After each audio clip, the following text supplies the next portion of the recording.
सबसे पहले बात करते हैं former WWE wrestler Saurav Gurjar के बारे में। उन्होंने एक वीडियो पोस्ट किया है जहां पर उन्होंने बहुत ही सीरियस धमकी दी। रणवीर अलाहाबादी है जो है, ये बहुत पॉपुलर है ना, पॉडकास्ट करता है, काफी लोगों बुलाता है। मैंने भी इसका पॉडकास्ट देखे है, लेकिन जिस प्रकार के शब्दों का उपयोग इसने भी जो शो में किया है ना, ये माफी के काबिल नहीं है। अगर आज हमने इस बात पे एक्शन नहीं लिया तो ये और इसके बाद दूसरे और तीसरे और चौथे लोग इसी प्रकार के गंदे से, मतलब ये तो गंदे की लिमिट ही खत्म कर दी, ऐसे शब्दों का प्रयोग होगा। अगर हमें अपने नेक्स्ट जनरेशन को बचाना है, अपने धर्म को, अपने सिस्टम को, अपने माहौल को बचाना है, तो ऐसे लोगों पर कार्रवाई करनी ही होगी, जिससे कि आगे कोई ऐसा करने का सोचे नहीं। फ्रीडम और स्पीच का मतलब ये नहीं होता कि तुम कुछ भी बकवास करते जाओ।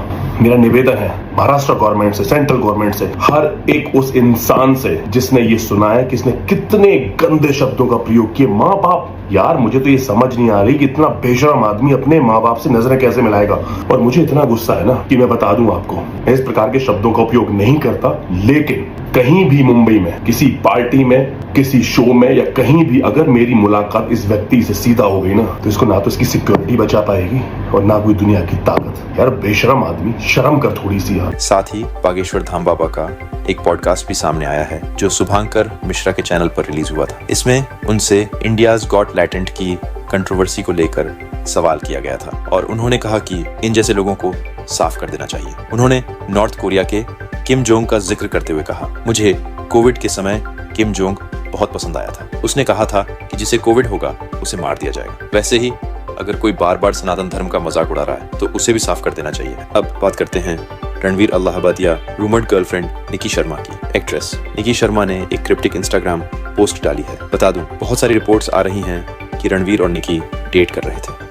रिसेंटली खबर आई कि दोनों ने एक दूसरे को अनफॉलो कर दिया है, शायद उनका ब्रेकअप हो गया है। इसी बीच निकी शर्मा ने अपनी इंस्टा स्टोरी पर लिखा, लाइफ में एक वक्त आएगा जब तुम सब कुछ खो दोगे, इंक्लूडिंग योर माइंड, और जब तुम अपना माइंड खो दोगे तो तुम्हारे पास सिर्फ तुम्हारी आत्मा बचेगी। तभी तुम्हें पता चलेगा कि तुम इनविंसिबल हो। अब कॉमेडियन भारती सिंह ने भी समय रैना को डिफेंड किया है। उन्होंने कहा कि समय रैना अपने गेस्ट को फोर्स नहीं करता कि वो क्या बोले, और ये जरूरी भी नहीं है कि उस शो में हर कोई वही बोले। समय एक अच्छा और टैलेंटेड लड़का है था। रघुराम को भी पुलिस ने समन भेजा था। उनसे इस पूरे मामले को लेकर पूछताछ की गई थी, क्योंकि रघुराम इंडियाज गॉट लैटेंट के एक एपिसोड में जज रह चुके हैं। अब रघुराम ने अपने सोशल मीडिया पर एक स्टेटमेंट रिलीज किया है। उन्होंने कहा, मैं इंडियाज गॉट लैटेंट का हिस्सा रहा हूँ और इसका कोई पछतावा नहीं है। काश उस शो में ऐसे जोक्स नहीं मारे गए होते जिससे इतना ज्यादा ट्रबल फेस करना पड़ता।